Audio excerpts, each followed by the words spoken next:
Se vocês não sabem, esses animais fazem parte do maior grupo de animais que existem no nosso planeta. Eles são os insetos. Embora animais pequenos, eles são de distribuição ampla na Terra e são encontrados em quase todos os habitats. Outras características dos insetos nós vamos conhecer agora. O corpo dos insetos é dividido em 3 regiões que são chamadas de tagmas, começando por uma cabeça, depois por um tórax e em seguida por um abdômen. Na região da cabeça, uma característica marcante dos insetos é que eles são possuidores de um par de antenas sensoriais, e é por isso que eles são chamados de animais dísceros. Essas antenas servem para identificar sabores, os odores, os sons e auxilia também no seu equilíbrio. Ainda na cabeça, existem 3 estruturas que são chamadas de ocelos. Eles são olhos simples e fazem a percepção da luz no ambiente. Bem próximos a eles estão 2 olhos compostos, que são responsáveis pela formação das imagens. Eles são formados por centenas ou milhares de unidades fotorreceptoras que são chamadas de omatídeos.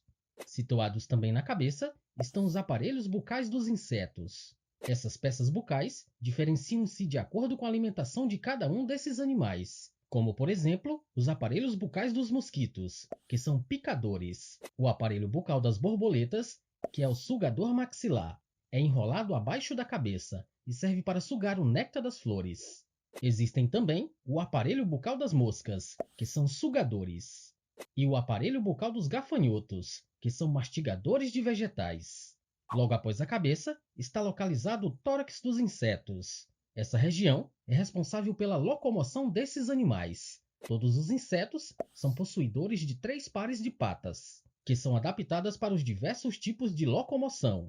Nessas moscas, por exemplo, as patas possuem almofadas adesivas. Já as patas dos gafanhotos e dos grilos são adaptadas para o salto. Já as patas frontais do louva-a-Deus são adaptadas para capturar as suas presas. Enquanto os insetos que frequentam as águas possuem patas em formas de remo. Incrível, né? Ainda na região do tórax de alguns insetos existem as asas. Mas existem insetos que não possuem asas, como os piolhos, aqueles mesmos que causam uma coceira insuportável na cabeça dos seres humanos. Por não terem asas, são chamados de ápteros. Aqueles insetos que possuem um par de asas, como essas moscas, são chamados de dípteros. Já os que possuem 2 pares de asas, como essas belas libélulas, são chamadas de tetrápteros. Após o tórax, temos o abdômen. Sua parte externa é dividida por segmentos. Dentro fica o centro de controle das funções digestivas, que possui um tubo digestório completo, com boca, estômago, intestino e ânus, que são adaptadas para os diversos tipos de alimentação. Já a respiração dos insetos é feita por traqueias, que correspondem a invaginações da epiderme em forma de tubos ramificados. Na superfície de cada segmento, tanto do tórax como do abdômen, existe um par desses tubos por onde entra o ar. Esses tubos são chamados de espiráculos. As trocas gasosas ocorrem dentro do seu corpo, o que diminui a perda de água desse animal. Ainda no abdômen dos insetos, existe um dos principais órgãos desses animais, o coração. Ele bombeia um fluido chamado de hemolinfa.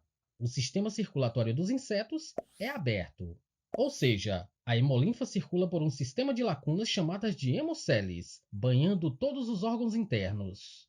Após isso, a hemolinfa volta ao coração por orifícios chamados de ósteos. Durante a contração do coração, os ósteos se fecham, permitindo que a hemolinfa siga apenas pela aorta. Acontece também no abdômen a excreção dos insetos. São absorvidas por uma estrutura conhecida por túbulo de Malpighi, onde a principal substância eliminada é o ácido úrico. Agora, vamos conhecer a reprodução e o desenvolvimento desses animais. Os insetos são dioicos. Significa dizer que existem indivíduos do sexo masculino e indivíduos do sexo feminino. Mesmo assim, algumas espécies fazem partenogênese, ou seja, um novo indivíduo pode ser gerado sem a presença de um macho. Os outros fazem fecundação interna. Já o desenvolvimento dos insetos pode ser classificado em 3 grupos. Os que fazem desenvolvimento direto são chamados de insetos ametábolos. Eles não sofrem metamorfose. Isso quer dizer que eles não mudam durante o processo de crescimento.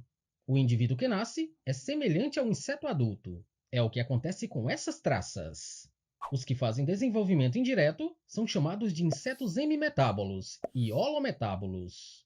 Nos hemimetábolos, acontece a metamorfose incompleta ou parcial. Após sair do ovo, o inseto jovem, que é chamado de ninfa, é bem diferente do adulto. Somente depois de uma equítese, ou muda, que a ninfa se transforma na forma adulta, como é o caso dessas cigarras. Já nos holometábolos, a metamorfose é completa, ou total. Do ovo sai a larva, que é diferente do adulto.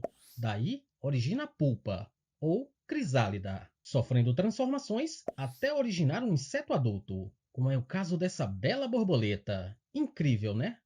O que temos que saber é que os insetos são de extrema importância para os sistemas ecológicos, pois são responsáveis pela reprodução de várias espécies de plantas, que depende do transporte dos grãos de pólen de uma planta para outra. E isso é chamado de polinização. É importante também para a economia, pois fazem a produção de alimentos, como o mel, produzido pelas abelhas. Mas devemos ter bastante cuidado com alguns desses animais. Alguns são agentes causadores de certos tipos de doença, como a dengue, que é causada pelo mosquito, e a doença de Chagas, que é provocada pelo barbeiro. É por isso que devemos sempre tomar medidas preventivas para ficar sempre longe desses males que alguns insetos podem causar. Esses são os insetos, e esse é mais um vídeo aqui do canal Ciências.